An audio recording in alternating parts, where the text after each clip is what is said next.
This story begins more than 2,000 years ago, in the heart of the ancient Roman Empire. The sun was rising slowly over the city of Rome. The sky looked soft and golden, and the streets were starting to wake up. People were opening their shops, soldiers were sharpening their swords, and children were running around, laughing. Rome was powerful. Rome was proud. But Rome also had many enemies. One morning, something happened that changed the future of the entire empire. A young soldier named Marcus was riding his horse very fast through the main gate of Rome. His armor was dusty, and his face was full of fear. He had traveled for 2 days without rest. As he entered the city, he shouted loudly, "A new enemy is coming. They are strong, and they are coming fast." People stopped. Soldiers turned to listen. The message spread through the city like fire. A new enemy tribe from the north was planning to attack Rome within 100 days. At that time, 100 days was not a long time. It was very little time to prepare for a war. Everyone knew that Rome had strong soldiers. But the enemy was big, wild, and dangerous. The leaders of Rome gathered in a huge stone building called the Senate House. The Senate was where the most important men discussed problems and made decisions. They sat in a circle and listened to Marcus explain everything. He said, "They are fast. They are fearless. They are angry. They want our land. They want our power." The room became silent. One man stood up. He was tall, strong, and famous across Rome. His name was General Titus Varro. He had won many battles in the past. People trusted him. When Titus spoke, everyone listened. Titus said one simple sentence, "Give me 100 days, and Rome will stand strong." The Senate agreed. The countdown began. Day 1 out of 100. General Titus knew something very important. Rome never won wars by luck. Rome won wars by preparation. He told the Senate, "We cannot change the enemy, but we can change ourselves. We must become stronger than ever before." So he made a plan with 4 big steps. 1. Train the soldiers. 2. Build strong defenses. 3. Study the enemy. 4. Create a secret strategy. Let's start with the first one, training. Titus chose 10,000 Roman soldiers. These soldiers were called legionaries. They were brave, loyal, and disciplined. But Titus said, "Brave is not enough. Strong is not enough. You must become unstoppable." So he designed a new training program, harder than anything Rome had seen before. Every day, the soldiers woke up before sunrise. Even when it was cold, even when it was raining, they trained. Here is what their daily routine looked like. Running 20 kilometers with heavy armor. Marching for hours without stopping. Sword practice with double-weight wooden swords. Shield training to block fast attacks. Building camps quickly to prepare for battles. Group teamwork practice to move as one unit. At first, many soldiers struggled. Some fell. Some wanted to quit. But Titus encouraged them. He walked among them and said, "You are not training for today. You are training for Rome." Slowly, the soldiers grew faster. Their arms became stronger. Their shields felt lighter. Their minds became sharper. By day 20, they were no longer ordinary soldiers. They were becoming a war machine. But training alone was not enough. Rome needed protection. So Titus ordered the workers, engineers, and builders to start making new defenses. They built high wooden walls, deep trenches, watchtowers, signal posts to warn of danger, spiked barriers to slow enemy horses. Every day, the sound of hammering and digging filled the air. Rome was turning into a fortress. Titus told the workers, "These walls are not just wood. They are hope." By day 40, Rome looked stronger than ever. But Titus was always thinking ahead. He said, "We know what we are building. Now we must know who we are fighting." Titus sent spies to learn about the enemy tribe. These spies were brave men who traveled quietly through forests and mountains, watching the enemy from far away. After several days, they returned with important information. The spies said, "The enemy is strong, yes, but they are not disciplined. They fight with anger, not with strategy. They rush into battle without planning." Titus smiled. He explained to the Senate, "Anger can be powerful, But discipline wins wars. He now understood exactly how to fight them. Titus created a battle plan that no one expected. He told his officers, "We will not wait for them to attack us. We will attack first, fast, organized, and smart." His strategy had three parts. 1. Confuse the enemy. 2. Break their formation. 3. Surround them from both sides. Rome had never tried this method before. It was new, risky, and brilliant. But Titus believed in his soldiers, and the soldiers believed in him. The sun was rising again in Rome. The sky looked orange and soft. Birds were flying low, and the streets were quiet. But inside the Roman military camps, everything was busy. Soldiers were packing their bags, sharpening their swords, checking their shields, and preparing for a very long journey. General Titus Varro walked through the camp slowly. His face was serious, but his eyes were calm. He looked at each soldier like he knew every one of them personally. And in a way, he did. He had watched them for weeks, training, sweating, growing, and becoming stronger. On day 51, Titus gave his first huge order. "We move at sunrise. We do not wait. We take the fight to the enemy." The soldiers nodded. They trusted Titus. They believed in his plan. They knew that Rome depended on them. When the sky was still dark, the Roman army began marching out of the city. Their armor made a soft clinking sound. Their sandals slapped the ground in a steady rhythm. The soldiers moved like one body, thousands of men breathing, walking, and thinking together. Titus did not allow loud talking. He said, "War is not noise. War is preparation. We travel with discipline." So the march was almost silent. They walked through valleys, crossed small rivers, and climbed hills. The air was cool, but the journey was long. Some soldiers felt tired. Some felt nervous. But every time they saw General Titus riding his horse in front of the army, they felt courage return to their hearts. Titus carried a simple message: stay together, stay focused, stay Roman. By day 60, the Roman army reached a forest near the northern border. This forest was quiet, too quiet. The air felt heavy, and the trees stood tall like giant guards. Birds stopped singing. Even the wind seemed afraid to blow. Titus ordered everyone to stop. He looked closely at the ground. He saw broken branches, heavy footprints, and marks of dragged spears. Then he said quietly, "They were here, not long ago."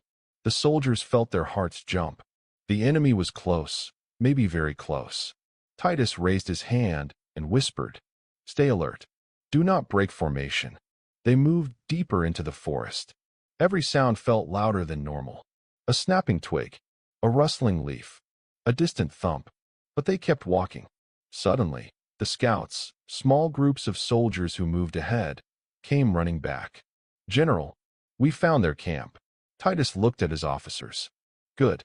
Now our 100-day challenge truly begins." Titus did not attack right away. He was a careful man. He believed that knowledge was as important as a sword. So he climbed a hill with a few trusted officers and looked down at the enemy camp from far away. The enemy tents were messy. Fires were burning everywhere. Groups of warriors were shouting, fighting each other, and throwing spears for fun. Their horses were tied loosely. Their weapons were scattered on the ground. Titus nodded. "It is exactly as the spies said," he whispered. "They are strong, but out of control." One officer said, "General, they look wild. Should we attack now?" Titus shook his head. "No.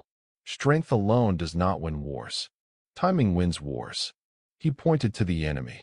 "They fight with emotion. We fight with discipline. That is our advantage." The Roman army made a secret camp far from the enemy, hidden behind hills and trees. They built it in total silence. No fires, no loud voices, no metal sounds.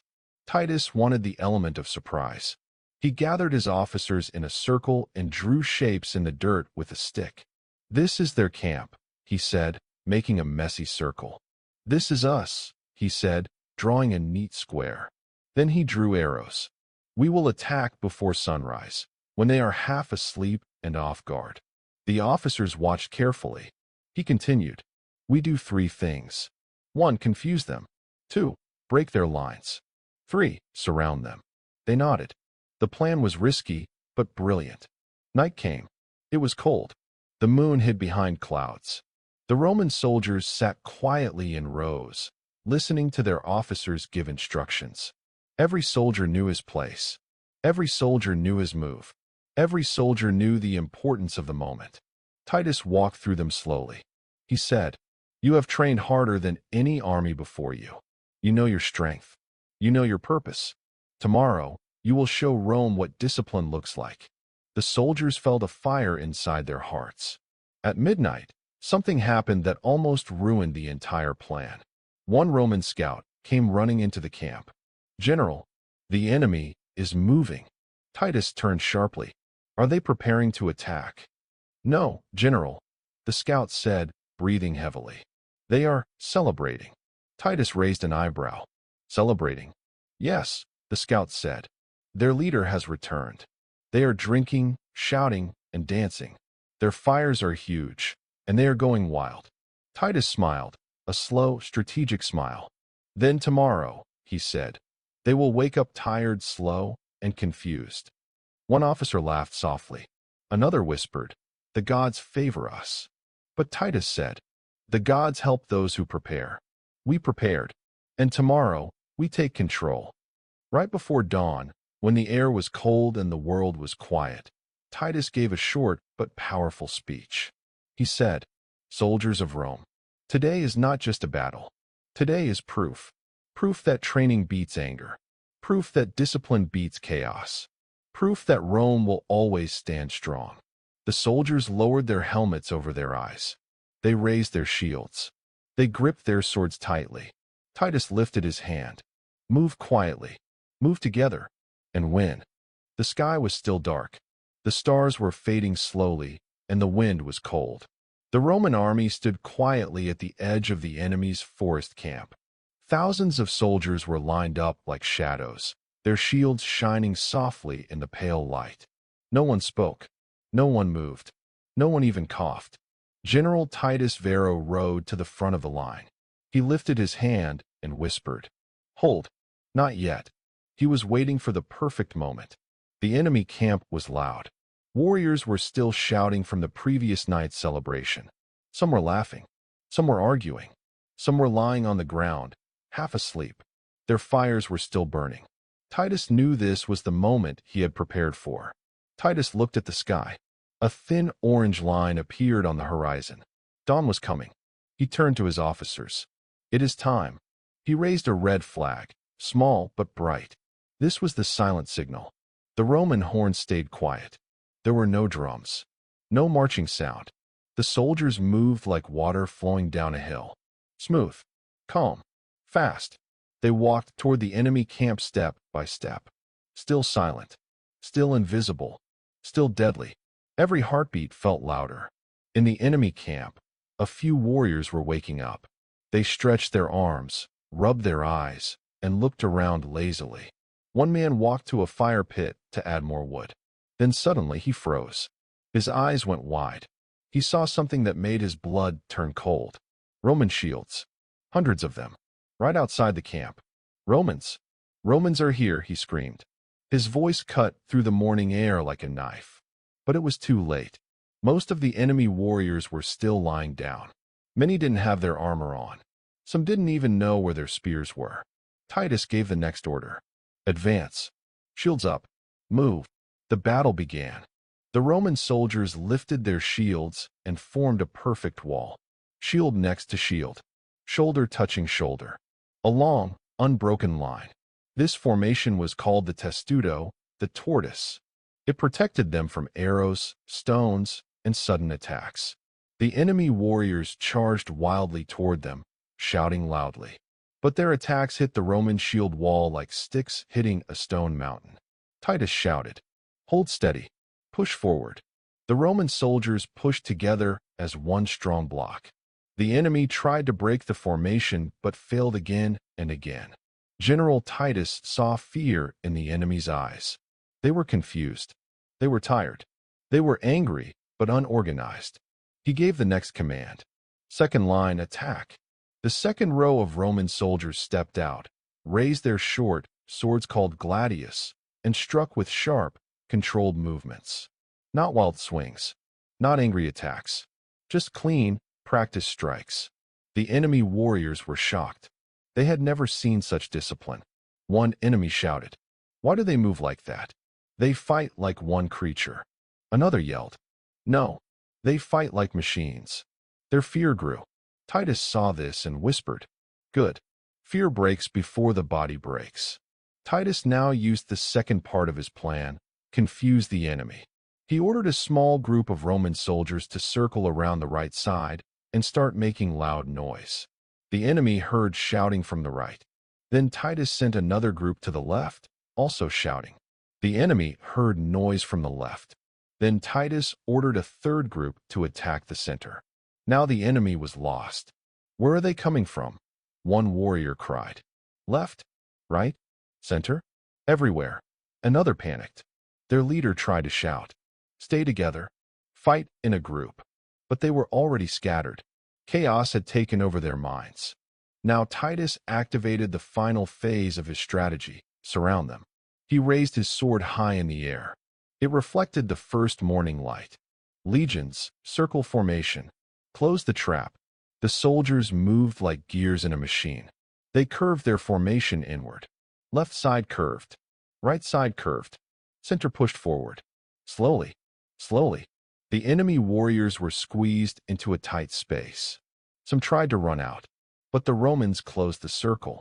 Some tried to climb over each other, but the Romans held the line. Some tried to break through, but the Roman shield stopped them. The trap was complete. In the middle of the chaos, the enemy leader, a tall man with long hair and a heavy axe, jumped into the battle. He was strong, and he swung his weapon wildly. He cut through shields. He knocked down soldiers. He shouted to inspire his men. "Fight! Fight with your heart!"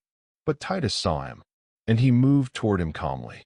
Titus stepped through the Roman line and said, "Your strength is great, but strength without discipline is nothing." The enemy leader roared and swung his axe.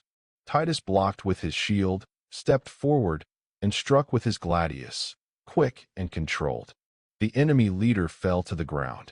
Silence spread through the battlefield. When the enemy warriors saw their leader fall, their courage fell with him. Within minutes, the enemy stopped fighting. Many surrendered. Many ran into the forest. Many dropped their weapons and fell to their knees. Titus raised his hand. "Stop fighting. Take prisoners. Spare the weak." The battle was over. The Roman soldiers breathed heavily, but they did not cheer. Titus had taught them, victory is not celebration. Victory is responsibility. By day 63, the Romans had won their first major battle. Titus told his officers, "Now the real challenge begins. We defeated one force, but the enemy has more camps, more warriors, more leaders. We must keep moving. We have 37 days left." The soldiers understood. They had won, but the war was not finished. The countdown continued. The Romans had just won the first big battle, but the enemy was not finished. New dangers, new traps, and new challenges were waiting. The first big battle was over. The Roman soldiers cleaned their swords, washed their shields, and treated their wounds. The morning sun was warm, and the forest smelled like wet leaves and smoke. General Titus Varro walked through the battlefield slowly. He did not smile. He did not celebrate. He only studied the ground, the tracks, and the direction the enemy warriors had run. His officers waited for him to speak. After a long silence, Titus finally said, "They will run north. They will try to join the other tribes. We must move before they reach support." An officer asked, "General, do we rest?" Titus looked at him calmly. "Rome does not rest when danger grows. Prepare to march." The Roman soldiers were tired. Some had cuts. Some had bruises. Some had not slept in 2 days. But every one of them stood up when they heard the order. This was Roman discipline. Before marching, Titus gave a new rule. Any soldier who cannot walk will ride. Any soldier who can walk will help another. No one is left behind. The soldiers nodded. They helped each other pack bags, tighten armor, and gather supplies. They moved like a family. By noon, The Roman army started marching north. The ground was muddy. Their sandals sank into the soil with each step. But no one complained. Titus rode ahead with the scouts. He needed to see everything first. Every broken branch, every footprint, every small sign of movement. He told his officers, "Our enemy is desperate. Desperate men make dangerous choices. Stay ready." The soldiers walked for hours. Hills, rivers, forests, and rocky paths. The sun went down, and still they walked. On day 64, they marched through cold winds. On day 65, they crossed a narrow river. On day 66, they entered a dark valley with high cliffs. Every day brought new danger. By day 67, the army entered a strange place, a long valley where every sound echoed loudly. If a soldier dropped his shield, the sound bounced from cliff to cliff. Titus stopped his horse and looked around. His eyes narrowed. "This place is dangerous," he whispered. One officer asked, "Why, General?" Titus pointed at the cliffs. "High ground is deadly ground. If enemies are hiding above us, we are nothing but targets." The soldiers looked nervous. They tightened their shields. Titus ordered, "Scouts, check the cliffs. Slowly, carefully." The scouts climbed the rocky walls. They searched every corner, every shadow, every narrow path. Hours passed. When they returned, they reported, "General, the cliffs are empty. No enemy." But Titus did not relax. "If I were their leader, I would not attack here. I would wait until the valley is behind us, and then strike when we feel safe." His officers looked shocked. "How do you always think like the enemy?" one asked. Titus replied, "To win wars, you must travel inside the mind of the enemy." The soldiers continued marching with extra caution. On day 69, the Romans saw something strange near the mountains. Spots of black smoke. Not big like fires, small, thin, and spread out. The scouts returned quickly. "General, the enemy is burning food. Not to cook, to destroy it." Titus stopped walking. He understood immediately. They are destroying supplies. They want to starve us. They know we are far from Rome. They want to weaken us before the final battles. This was a clever move by the enemy tribes. A dangerous move, Titus said. If they burn the fields, if they poison the streams, if they hide the grain, our army will not survive 37 days of marching. The officers looked worried. Then Titus said something that surprised everyone. "Good. Let them try. Rome is stronger than hunger. Rome is smarter than fire." Titus gathered his officers around a small campfire that night. He said, "Listen carefully. From tomorrow, we change our strategy. We will no longer follow the enemy closely. We will cut across the mountains. We will reach their next camp before they do." The officers gasped. "That is impossible," one said. Titus shook his head. "Nothing is impossible with planning." He drew a map in the dirt. "Here is where they will go," he said, pointing to a wide valley. "But here," he pointed to a narrow mountain path, "is the shortcut they think we do not know." Another officer asked, "General, how do you know this path exists?" Titus answered, "I studied this land for years. I know every road, every hill, every river. Before a sword is drawn, knowledge wins the war." On day 70, the Romans left the safe valley and began climbing the narrow mountain trail. The path was steep, cold, and dangerous. Rocks fell. The wind howled. Some soldiers slipped, but others caught them. It was hard, very hard, but Titus encouraged them. "Each step you climb now is one less step the enemy will have tomorrow." The soldiers pushed forward. At night, they slept on cold stone. During the day, they climbed without rest. Their legs ached. Their armor felt heavier than ever. But still, they continued. On day 72, they reached the top. When the soldiers looked down from the mountain, their mouths opened in shock. There it was, the enemy's next big camp. Not far, not yet prepared, not yet organized, not expecting Romans. Titus smiled for the first time in days. "This is our chance. We arrived before them. We will strike first." The officers nodded.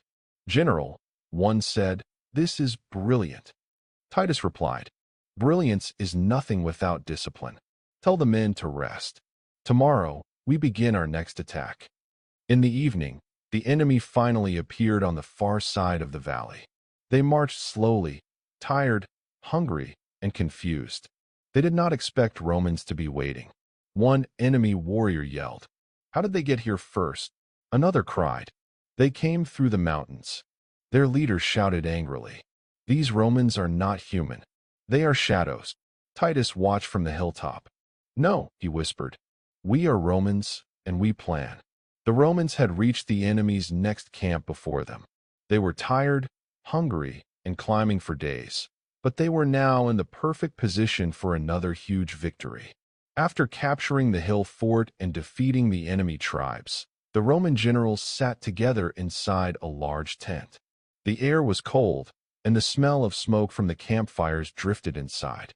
The battle was over, but their mission was not finished. Rome never wanted to win only by fighting. Rome wanted to win the land, the people, and their loyalty. This was the secret to their massive empire. A young centurion named Flavius walked into the tent. He was brave, smart, and respected by the soldiers. Flavius saluted and said, "General, the tribe is defeated, but the people are scared. Their homes are damaged. What should we do now?" General Aelius smiled slightly. "Now," he said calmly, "we win in the Roman way." Flavius knew what that meant. Rome had a strategy that no other empire used so effectively. They did not destroy everything. They rebuilt. They did not punish everyone. They rewarded. They did not create fear. They created respect. This was how they turned enemies into allies. And sometimes, allies into proud Romans. The next morning, Roman engineers began their work. They placed long wooden sticks in the ground, creating straight lines. They measured the land carefully. They hammered stones, cleared dirt, and organized workers into groups. The tribe watched from a distance, confused. One old man asked, "Why are they building a road so fast?" "We just fought them yesterday." The Roman engineer replied kindly, "We build roads everywhere Rome goes. Roads bring trade, wealth, and peace. You will see." This was genius. Roads did three powerful things. 1. Help the army move quickly. If another tribe attacked, Roman soldiers could reach the location fast. 2. Boost trade. Merchants could bring food, metal, cloth, and tools easily. That made the economy grow. 3. Connect villages to Rome. People felt linked to the empire. They felt part of something bigger. The tribes soon realized that this new road was actually making their life easier, not harder. After building roads, Rome focused on leadership. General Aelius called the tribe's chief inside his tent. The chief walked in slowly, expecting punishment or humiliation. But instead, the general stood up and greeted him with respect. "We are not here to destroy your tribe," Aelius said. "We want peace, and we need your help to keep it." The chief looked surprised. Rome had a clever rule. They kept local leaders in power, but under Roman supervision. That way, people still felt connected to their own culture while supporting Rome's systems. The tribe was shocked. They expected cruelty, but Rome gave them authority. This created trust.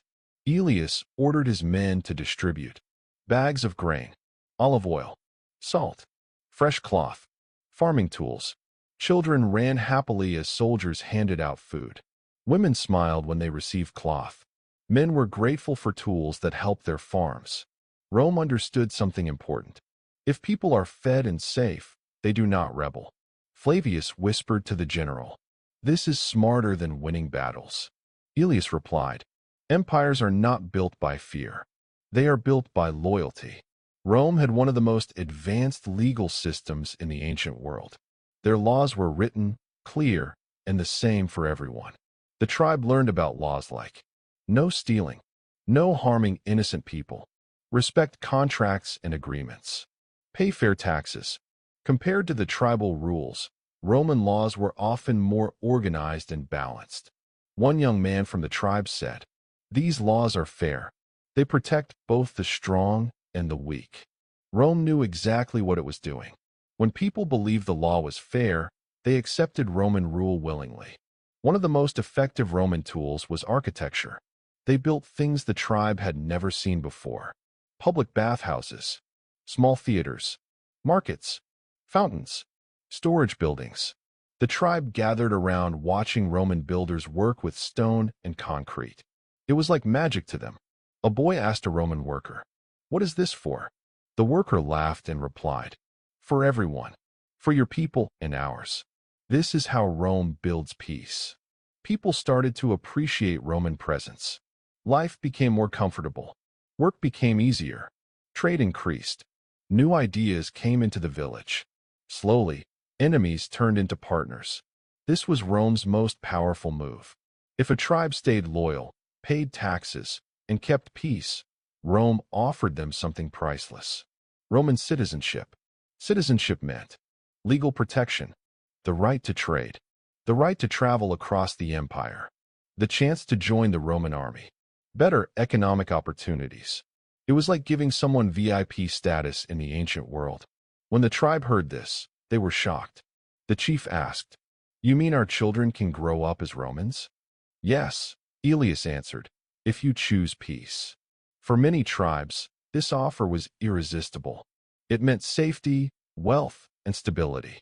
Every day, the tribe began to change. Young men joined Roman soldiers for training. Traders began traveling to nearby Roman cities. Farmers sold grain and animals for Roman coins. Children learned a little Latin from the soldiers. The tribe slowly adopted Roman habits and customs. They didn't forget their culture, but they added something new: Roman identity. Flavius watched all this with amazement. "General," he said, "we defeated them in one day, but we won their hearts in 100 days. Elias nodded. "This," he replied, "is how Rome conquered the world." After a few months, they were wealthier. They had better roads. They had safer laws. They had new opportunities. They were part of something bigger. The same people who once hated Rome now protected Roman settlers. They traded in Roman markets. They marched as Roman soldiers. They proudly called themselves Roman allies. This was Rome's real power, not swords, not shields, but strategy, respect, and smart rule. The tribe was now slowly becoming a friend of Rome. But there was still one thing that amazed them the most: the Roman army itself. People from the tribe whispered stories about the soldiers. How do they fight so strongly? How do they never get tired? Why do they never lose their formation? One cold morning, a loud horn echoed across the valley. Flavius, the young centurion, shouted, "Form up, march to the training field." Hundreds of Roman soldiers started moving at once, not fast, not slow, but perfectly in rhythm. Their steps sounded like thunder. The tribe gathered on the hills to watch. They had never seen anything like this. Their warriors usually fought chaotically, everyone rushing in their own direction. But Rome? Rome moved like a machine. A child from the tribe whispered, "It's like they share one mind." And that was the Roman secret.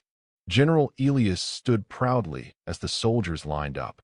He said to the tribe's chief, "In Rome, we train harder than we fight. That is why we win." The chief nodded. He could already see the difference between Roman soldiers and normal tribal fighters. Before the sun rose, Roman soldiers were already awake. 20 kilometers march with armor, running with shields, sword practice on wooden poles, formation drills, strength training using stones and logs. The tribe was shocked.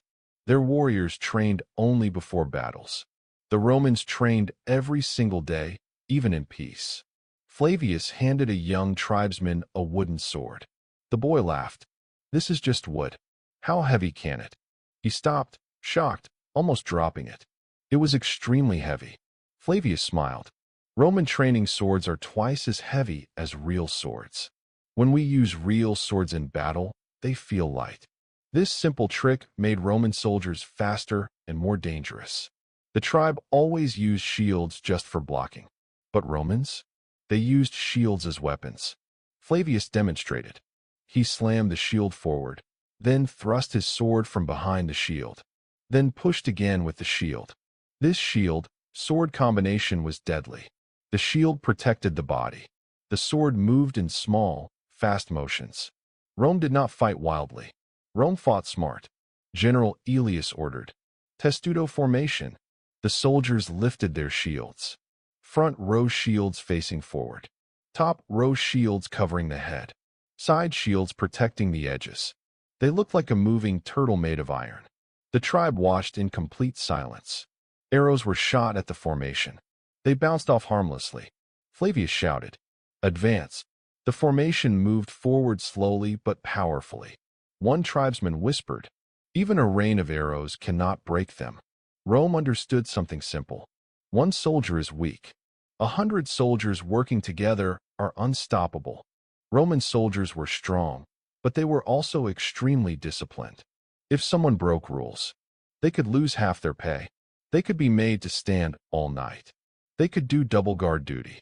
In extreme cases, they could be whipped or expelled. And the most feared punishment was decimation, used rarely. 1 out of every 10 soldiers in a disobedient group was executed by their own unit. It was brutal, but it kept order. And Rome believed strict discipline saved more lives long term. Aelius said to the tribe's chief, "A soldier who does not obey in training will not obey in war." That soldier is a danger to everyone.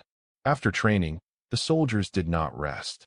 They built roads, bridges, watchtowers, forts, camps. This made them tough, skilled, and useful even outside war. Flavius said proudly, "We fight like lions and work like engineers." The tribe expected warriors to eat meat every day, but Romans mostly ate grain porridge, bread, olive oil, a cheese, vegetables, dried fruits, sometimes fish or meat. Their diet was simple but full of energy. This allowed them to march long distances without getting tired. Romans also drank vinegar mixed with water, called pasca. It killed bacteria and kept them hydrated on long marches. The tribe laughed when they tasted it. "It's sour." "Yes," Flavius said, "but it keeps us alive." Rome trained the mind as much as the body. Every soldier learned to stay calm, to obey orders instantly, to trust their unit, to keep formation, to never panic, to fight as a team, not as heroes. Rome did not want individual heroes. Rome wanted units that fought like one living creature. Aelius explained, "Bravery wins a moment. Discipline wins a war." After watching for weeks, the tribal chief sent a message to the general. "We want our young men to train with your soldiers." Aelius smiled. "You wish to stand with Rome?" "Yes," the chief said. "We want our children to be as strong, as disciplined, and as skilled." So the Romans allowed the best tribal warriors to join their training. At first, the tribesmen struggled.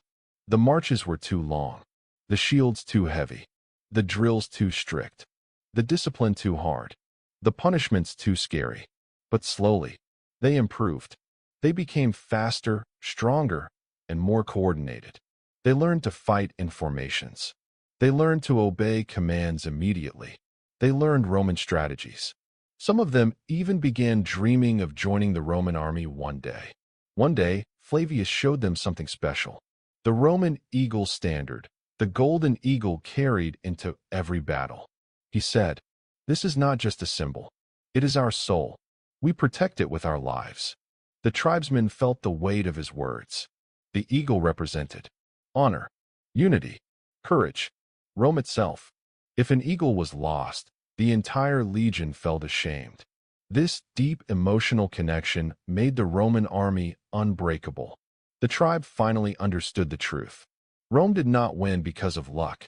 Rome did not win because of numbers. Rome did not win because of weapons.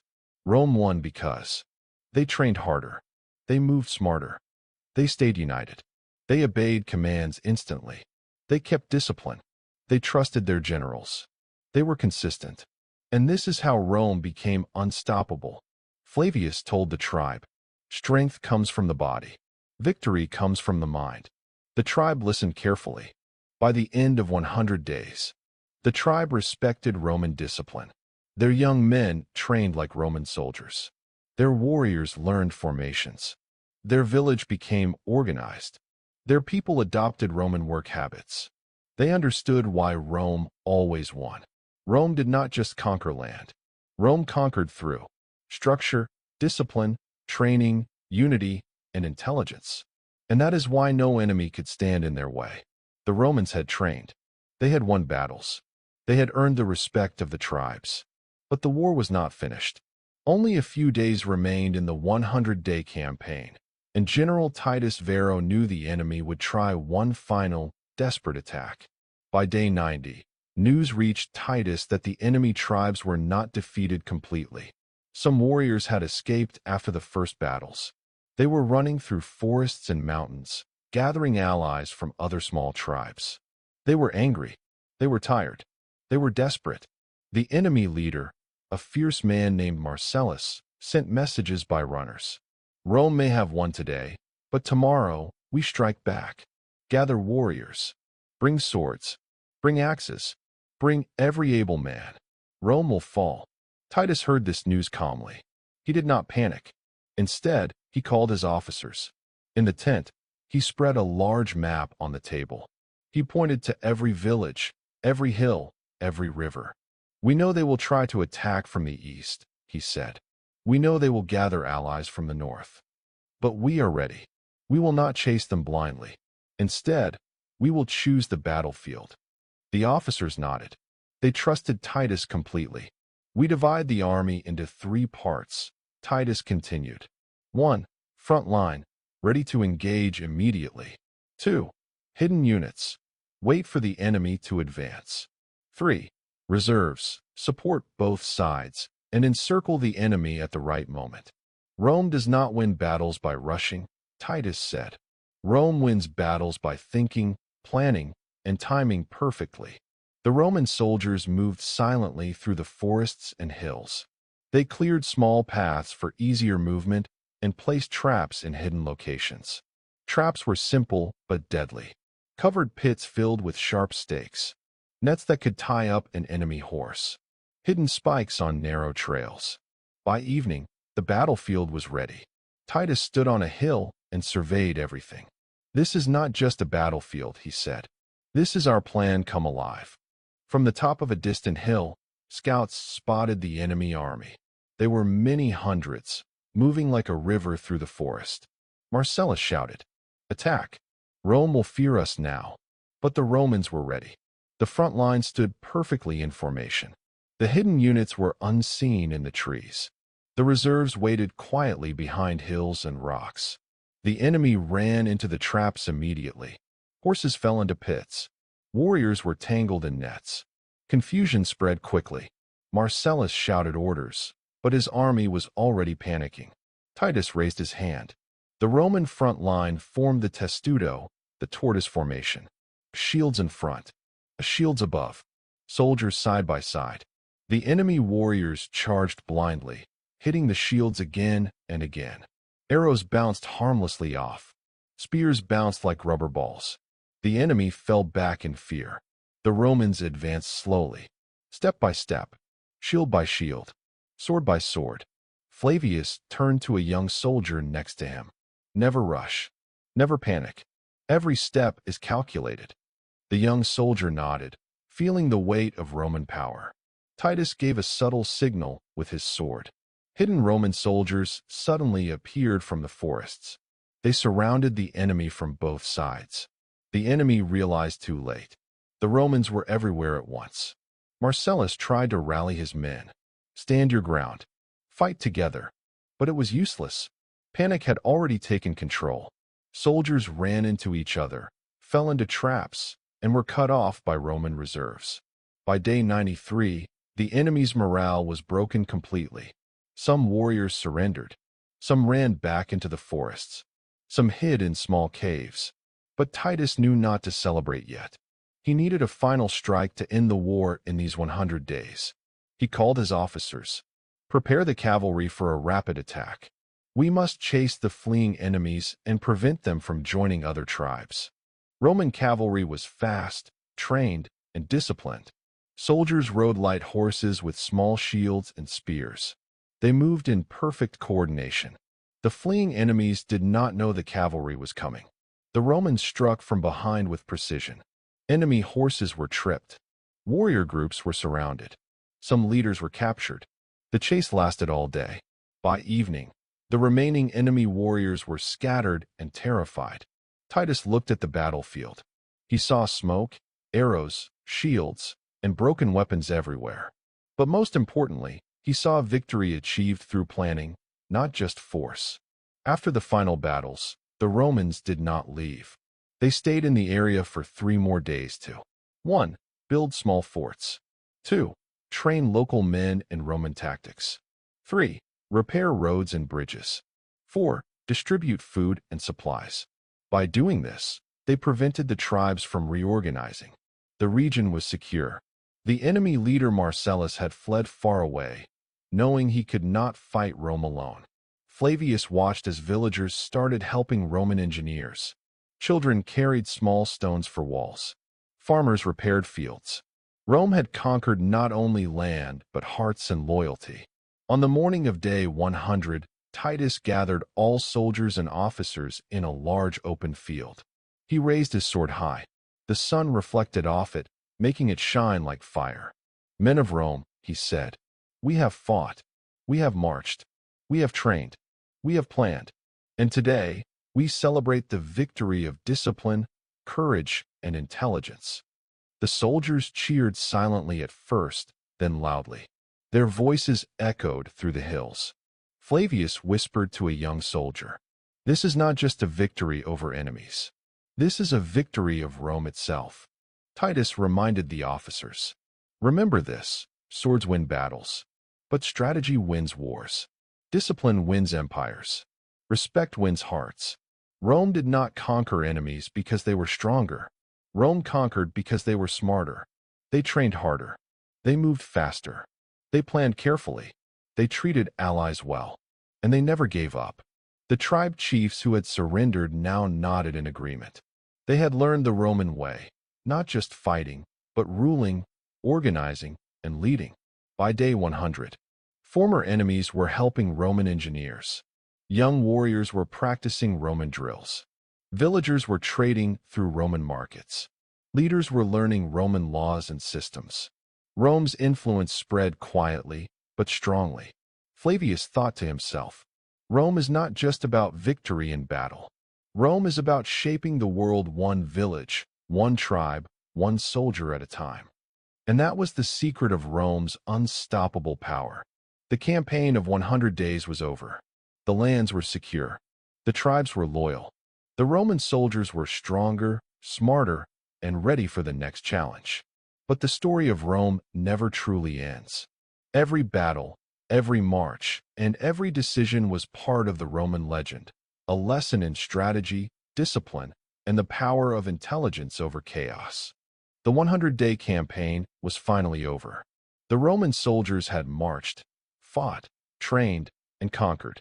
The tribes who once opposed them were now loyal allies. Roads were built, villages secured, and the people taught the Roman ways.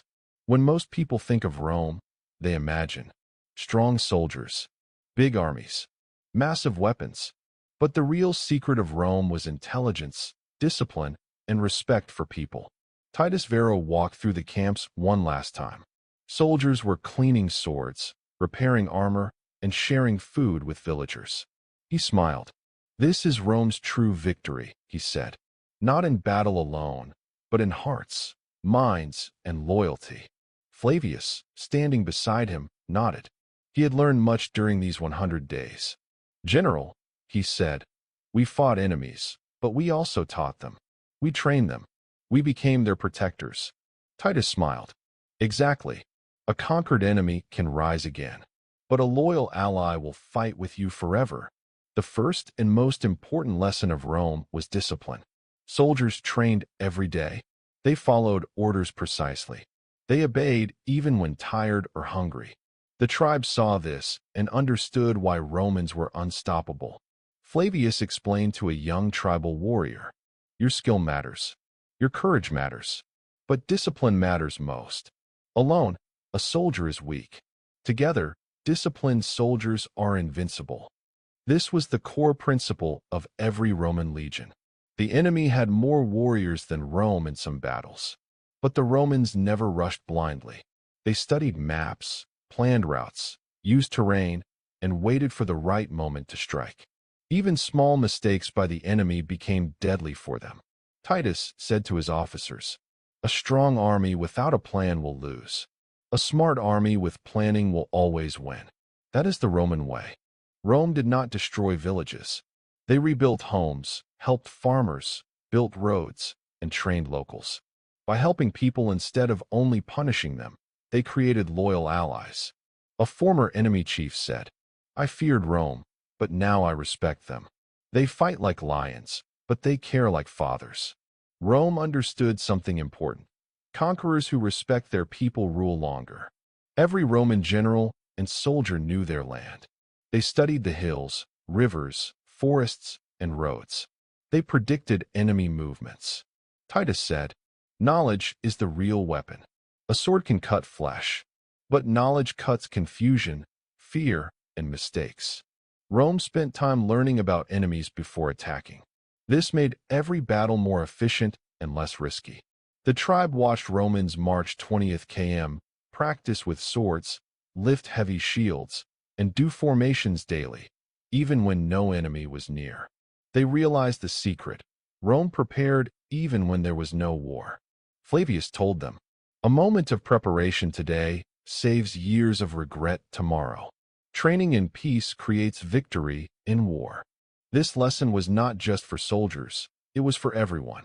Planning, practice, and preparation mattered in all areas of life. Rome used tools carefully: shields as weapons, roads for quick movement, forts for protection, alliances for strength, education for loyalty. They never wasted a resource. Every sword, shield, and road had a purpose. A young tribesman said, "I thought swords alone win battles. Now I see, Rome uses everything, even kindness, as a weapon." Even after winning battles, Titus never relaxed. The enemy could return. They could gather allies. Rome always watched, planned, and adapted. Flavius said, "Rome won because they never became proud or careless. They treated every day as a challenge." This mindset kept Rome strong for centuries. The Roman army moved like one body. Soldiers trained together, marched together, and fought together. Even when tired or hungry, they supported each other. They helped wounded soldiers, shared food, and lifted spirits. Titus said, "A legion is only as strong as its weakest soldier." Unity makes the weak strong. Disunity makes the strong weak. The tribes saw this in action and began to adopt similar teamwork in their villages. On day 100, the Romans held a small ceremony. Soldiers, officers, and allied tribes gathered. Drums beat loudly. Banners waved. Eagles shone in the sunlight. Titus addressed everyone. Today, Rome did not only conquer land. Rome conquered fear, confusion, and hatred. Today, we built loyalty, respect, and unity. This is the true Roman power. The tribe chiefs clapped. Soldiers cheered. Children waved small flags. Even the animals seemed calmer. Peace had returned. Flavius smiled. 100 days of planning, fighting, and teaching, all for this moment. The 100-day campaign was more than battles. It was training soldiers, outthinking enemies, building roads and forts, respecting people, teaching skills, creating loyalty. By the end of 100 days, the Roman army had secured the land, won respect, and created allies for years to come. The tribes were no longer enemies. They were friends and partners, ready to work with Rome. Titus said quietly to Flavius, "Remember this, Rome is not just a name. Rome is a method of planning, discipline, and respect. And this method lasts forever. Even today, we can learn from Rome. Discipline is key. Work hard every day, even when no one watches. Plan carefully, think before acting. Respect others. Loyalty comes from respect, not fear. Prepare in peace. Practice before the challenge comes. Use resources wisely. Everything has a purpose. Stay united. Teamwork is stronger than individuals. Learn continuously.